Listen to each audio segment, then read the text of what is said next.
En los bosques de África, Asia y América Latina, comunidades como esta están acostumbradas a que su territorio esté amenazado por mineras, madereros ilegales y acaparadores de tierras. Pero ahora, además de estas amenazas, tienen que hacer frente a un nuevo tipo de codicia, la de los mineros del aire, los representantes del mercado de carbono.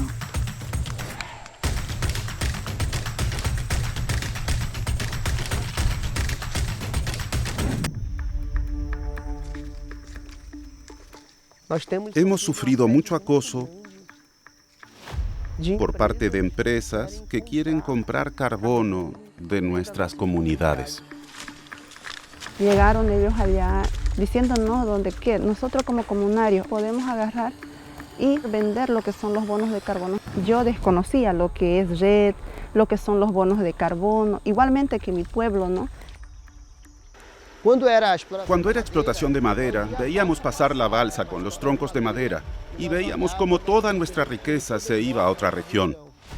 Hoy no, hoy es un mercado de carbono, que no se ve nada, o sea, ¿qué es lo que se está vendiendo? Que nada se ve, que nada se toca para sentir. ¿Y qué es créditos de bonos de carbono? ¿Quién lo compra? ¿Quién lo emite? ¿Quién soluciona? ¿De qué estamos hablando? ¿Qué mercado es este? Que el bosque ya está aquí hace años. La gente de las comunidades lo protege hace años. Y ahora viene un proyecto que va a salvar a ese bosque. Y la empresa entrando allí, ofreciendo millones para que las comunidades no pudieran hacer nada, solo quedarse en su hamaca. Un amigo mío dice que cuando hay dinero de por medio, desconfía. Y eso fue también lo que me pasó a mí. Empecé a desconfiar. Entonces, estos son los biopiratas que tratan de someter a los pueblos indígenas a través de mentiras para que ellos reciban el visto bueno de la comunidad a través de un contrato entre la empresa y la comunidad para que la empresa, en nombre de la comunidad, pueda negociar carbono. Para articularse ante esta compleja realidad, representantes de comunidades de diferentes países se reunieron en el territorio indígena Kaapor, en la Amazonia brasileña. Este diálogo es muy importante para nosotros, que buscamos mucha información a través de otros países, de líderes que vinieron aquí para que entendamos este crédito de carbono. Porque muchas personas que ya han tenido experiencias con créditos de carbono ya están teniendo problemas, dificultades. Entonces, sobre esto es lo que tenemos que debatir entre nosotros, para debatir en contra de REDD. Hermanos, hoy día es un día histórico para nosotros. Y si estamos aquí es por la reivindicación de nuestros derechos como pueblos indígenas. Y los negocios de carbono están generando divisiones en los pueblos, en las familias indígenas.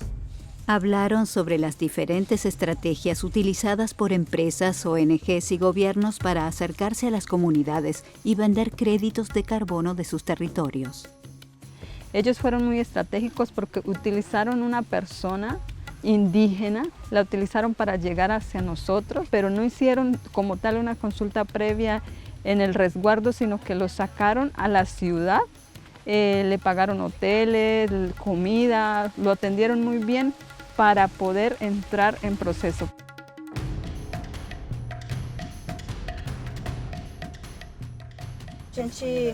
Nosotros también estamos aquí para aportar, para traer algunas de nuestras experiencias. Fue un acuerdo que hicieron de forma aislada. Llamaron solo a algunos líderes, algunas personas, y con eso hicieron parecer que tenían el apoyo de todo el pueblo para tener acceso a los créditos de carbono. Repudiamos esto diciendo que nosotros, el pueblo Mundurucú, no aceptamos este proyecto en nuestro territorio.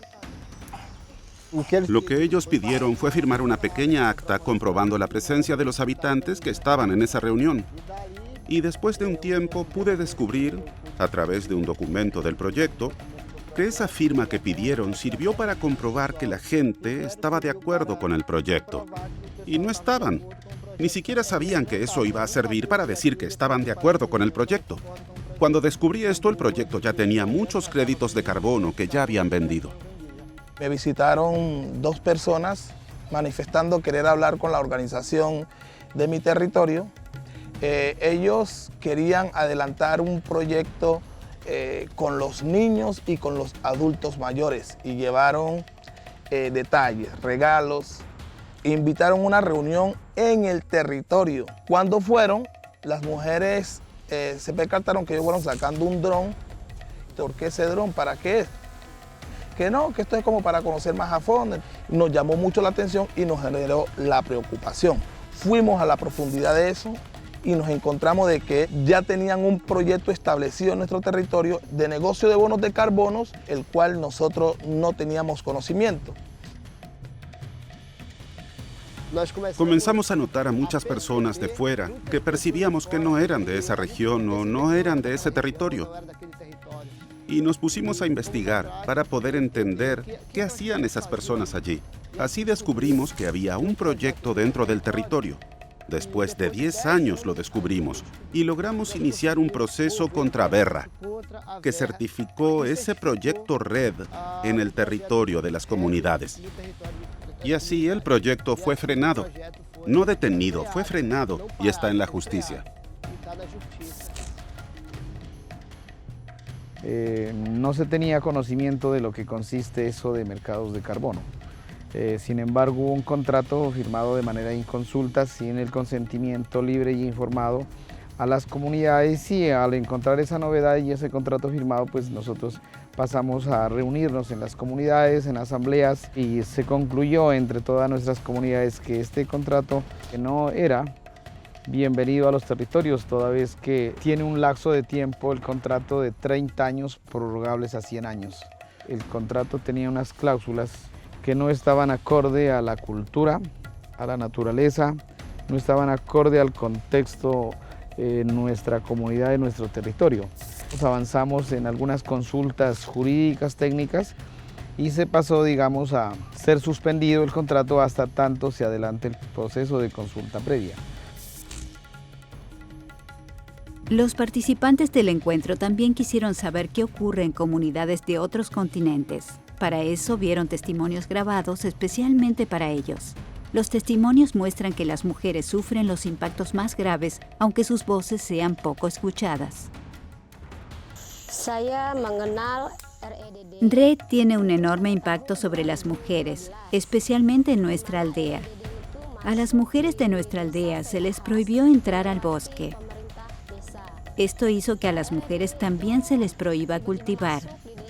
No podemos plantar arroz porque está prohibido quemar bosques, que es nuestra forma tradicional de cultivo. Además, las mujeres ya no tenían permiso para buscar leña o plantas medicinales, y esto también afectó a los hombres que solían cazar en el bosque. Esto nos afectó porque dependemos mucho del bosque.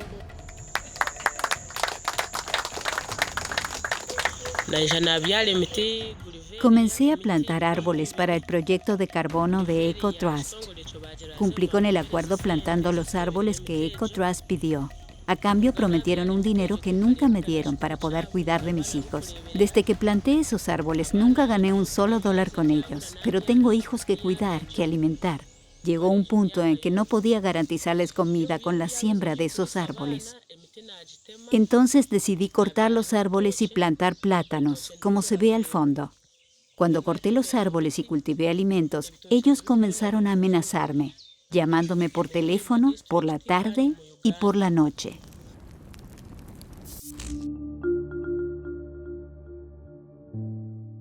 El origen del mercado de carbono se remonta hace más de 30 años atrás, pero en el año 2015 estos recibieron un gran impulso con la firma del Acuerdo de París en el marco de la Conferencia de Naciones Unidas sobre el Clima. Miro esta sala y veo que la reacción es positiva. No veo objeciones. El Acuerdo Climático de París está aprobado. Los promotores de estos mercados de carbono lo presentan como la solución a la crisis climática que el mundo está enfrentando. En realidad, están lejos de ser una solución para los problemas actuales. La era del calentamiento global ha terminado y la era de la ebullición global está llegando. África es la que menos contribuyó a la crisis climática, pero la que sufre los peores impactos. Las sequías ahora mismo. La Amazonia enfrenta la peor sequía de la historia. Los ríos que atraviesan la región en realidad reducen el problema de la crisis climática a como que hay mucho dióxido de carbono. Como si esa fuera el problema, pero en realidad el problema es mucho más profundo y tiene que ver con el sistema de producción. Para una solución hay que cambiar entonces ese sistema de producción. Entonces, al hablar del carbono, están hablando de CO2 o dióxido de carbono. Ese es el gas que se genera con la quema excesiva de combustibles fósiles, como es el petróleo, como es el gas o como es el carbón, que se usan mayoritariamente en grandes industrias, por ejemplo, la industria de la aviación, la industria petrolera, la minería y otras. Entonces, uno de los grandes engaños del mercado de carbono es querer hacernos creer que este dióxido de carbono que es emitido en grandes cantidades puede ser compensado por un bosque o una plantación en un país muy lejano de donde son emitidos originalmente. Entonces, por ejemplo, una empresa en Alemania, gran contaminante, pretende compensar esa contaminación a través de fomentar la creación de una plantación o la conservación de un bosque en un país generalmente en el sur. Y el nombre que le pusieron a esta supuesta compensación fue neutralidad de carbono. Esa supuesta neutralidad de carbono es una mentira, porque siguen arrojando mucho carbono a la atmósfera y los bosques no tienen la capacidad de absorber ese carbono. Y el crédito de carbono es la moneda con la que compran esa supuesta neutralidad. Al comprar créditos de carbono, las empresas realizan este intercambio ficticio entre la contaminación que emiten y la supuesta absorción de esta contaminación por los bosques o las plantaciones.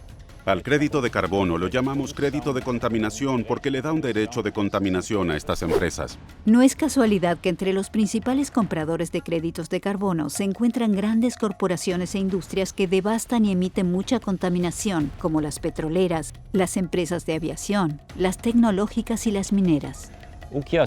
Lo que las empresas hacen hábilmente es utilizar estos proyectos de carbono para hacer una publicidad que desvía la atención de los impactos que esas empresas causan.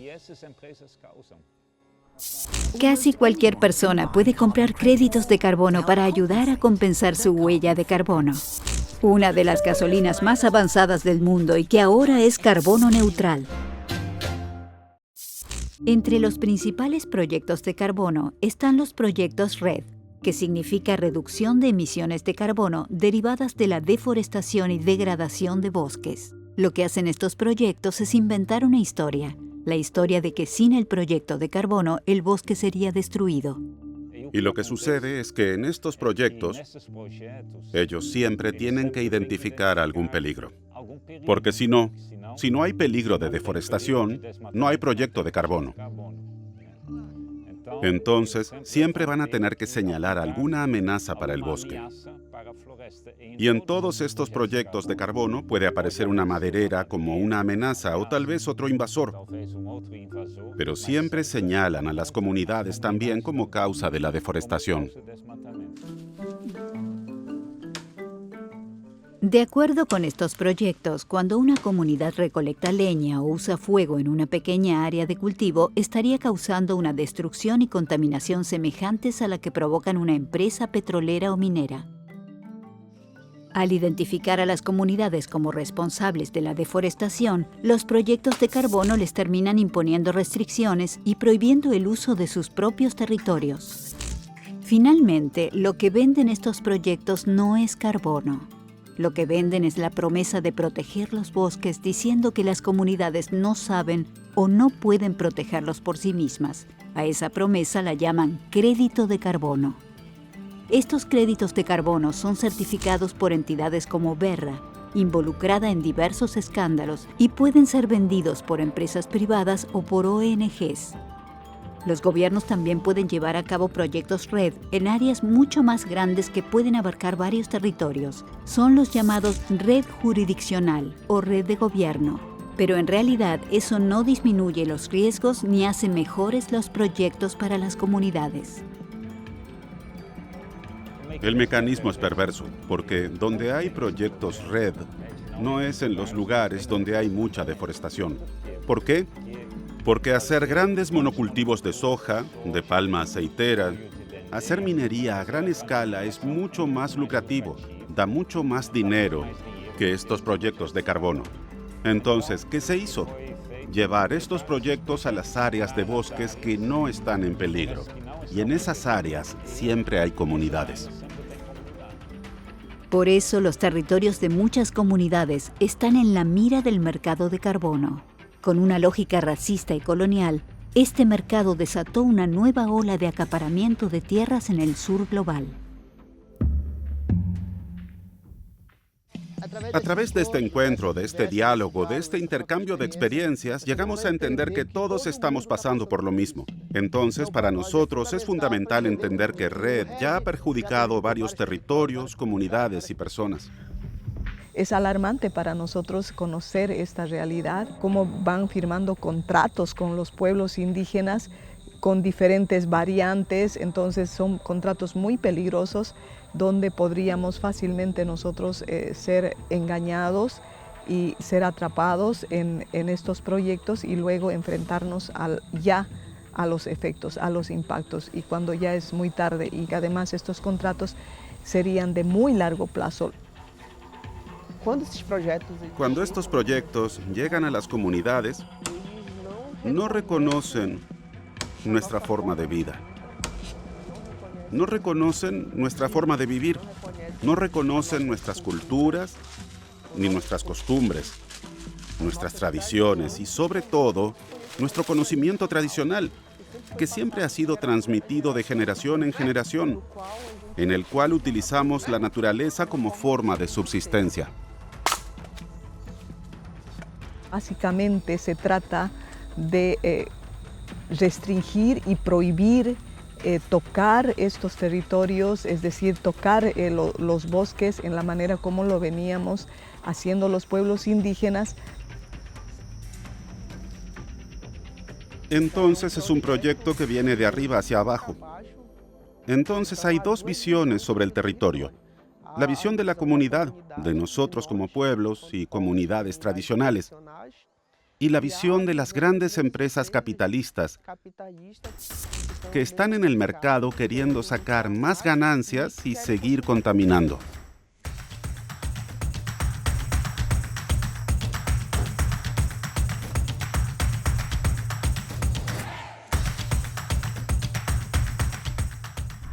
Nos preocupan los planes para promover el capitalismo climático como una solución para el cambio climático. En nuestro pueblo, en nuestro conocimiento indígena, esto está mal, esto es perverso. Tener un sistema de propiedad de la vida misma, de propiedad del aire. Entonces somos parte de un movimiento para decir no. Nuestra cultura es cultura Kaapo. Nosotros defendemos la naturaleza. En ese sentido, no negociamos la naturaleza para el mercado. Esto tiene que parar. No queremos que sigan utilizando nuestro trabajo de cuidar, de proteger, de defender, para que ellos sigan teniendo una imagen verde ante el mundo, una falsa imagen verde. Porque aquí en mi territorio lavan su imagen y en otros territorios están destruyendo, están matando, están despojando a otros pueblos indígenas de su casa común. Es una hipocresía a nivel mundial que no se está hablando de frente, porque si no, esta COP no estaría en su edición número 29, que ya va a llegar a su edición número 30 y aún no se puede hablar de solución climática. Y es por eso que nosotros nos hemos levantado en pie de resistencia permanente, rechazando estas falsas soluciones climáticas. Y no aceptar esto que son los bonos de carbono, ¿no? Y si bien lo vamos a defender nuestro territorio, pues que sea para nosotros.